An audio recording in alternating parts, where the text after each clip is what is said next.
When tainted chicken flesh is processed into nuggets and shipped off to schools across the country, unsuspecting school children are exposed to a virus that turns them into savage, flesh-eating ghouls that may or may not be zombies. Now a dwindling group of teachers will have to work together if they want to survive their worst nightmare come to life. In Cooties. Greetings, Cinemaniacs, I'm Cinematico Magnifico of AmoralCrackpot.com, and welcome to the Nightly Chill. Teachers surviving a great school zombie apocalypse is not only the premise to Cooties, but also the full extent of any original thought or humor to be found in this disappointing comedy horror offering from the first-time directing pair of Jonathan MacLeod and Carrie Murnion. A director's job is to take everything given to them, the cast and crew, the script, the budget, and so on, and make as creative and entertaining a movie as possible. But sometimes, the odds are stacked against directors. It can be difficult to pull a decent performance out of a questionable cast of actors, even if the material in a script might be pure gold. Making something viable from a combination of a bad script and an equally bad cast is an almost impossible task unless a director can pull a bit of magic out of a hat.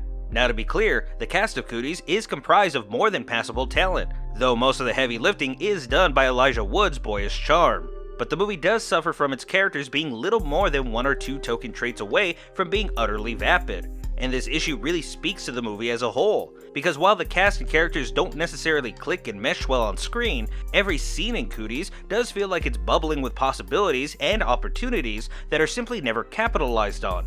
It isn't a terrible movie by any means, but it does fall short of good in almost every way possible. And the reason for all of this seems to be how, between the two of them, MacLeod and Murnion apparently have 4 ears that are completely and utterly tone deaf. The jokes in Cooties, as infrequent as they are indeed present. The movie very much has enough scenes that should be funny, but it all falls flat time and time again. It's almost as if the pair of directors settled on the first or second take of every delivery rather than forcing, or maybe not even allowing, their cast to explore the material or adjusting the material themselves to properly suit the unique traits of their actors. And one glaring omnipresent issue that stems from this are numerous shots and entire scenes filled with lingering dead air. This not only puts a spotlight on the movie's pacing issues, but also fails to cover up for the lack of either speed or wit in what are clearly intended to be quick-witted deliveries. Now, deadpan humor is perfectly fine, but not if the entire adult cast comes across as zombified as their undead antagonists. Both Elijah Wood and Rainn Wilson have both more than proved themselves to be funny in their own right, and in projects known for their dry wit. And yet, I was left feeling like I just watched these two phone it in for an hour and a half. I was left feeling like everyone in the movie was just as bored as I was.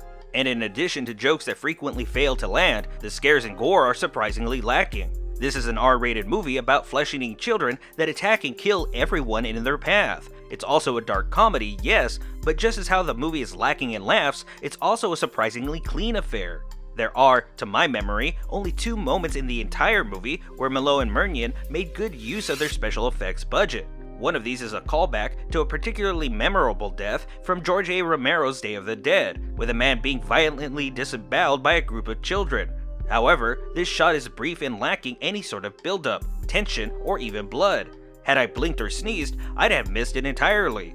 Now, in all fairness, not every zombie movie, not every horror movie with an R rating necessarily has to be filled with blood, gore, or sex. Edgar Wright's Shaun of the Dead wasn't the most violent or bloodiest R-rated horror comedy or zombie movie either. It certainly had nothing in the way of sex appeal, but even so, it never felt like it was somehow lacking in quite the way Cooties does. Shaun of the Dead was only 10 minutes longer, but gave us a love story, a late bloomer coming-of-age story, a constant stream of clever jokes and gags, and a quick-paced story with several memorable scenes of funny and exciting zombie action. Cooties, meanwhile, feels like it's running out the clock more often than not. It simply has little to say or do, and it has even less to add to the conversation. Now, perhaps Cooties is an example of choosing the wrong directors for the wrong project, or maybe it's choosing a cast that wasn't quite capable of bringing out the humor in the material in line with the director's combined vision. Perhaps if the movie featured Judd Apatow's or Adam McKay's stable of comedians, it might have been the spiritual hit follow-up to This Is the End. Or maybe comedy horror movies featuring zombies should be best left to British filmmakers. I'm not sure. But what I am sure of is that I had high hopes for Cooties and was left disappointed by both ends of the comedy horror equation. I didn't laugh, nor did I get my expected horror fix. I was simply left wanting. And somehow, that feels far worse than if this movie had been outright bad from top to bottom. Because I want to like Cooties, I want to recommend it, but the movie is intent on not letting me do either. And because of that, it gets a no chill. That's going to do it for this episode of the Nightly Chill. As always, this show is brought to you in part by our fans. If you enjoyed the show, please be sure to subscribe, like, follow, and share. And if you'd like to find even more reviews, or perhaps learn how to support the show, please visit amoralcrackpot.com. Finally, the Nightly Chill is written, voiced, and produced by me, Steve TLVSoE. Agree or disagree with today's review? Let me know however you can. But until next time, y'all need to make like a tree and get out of here.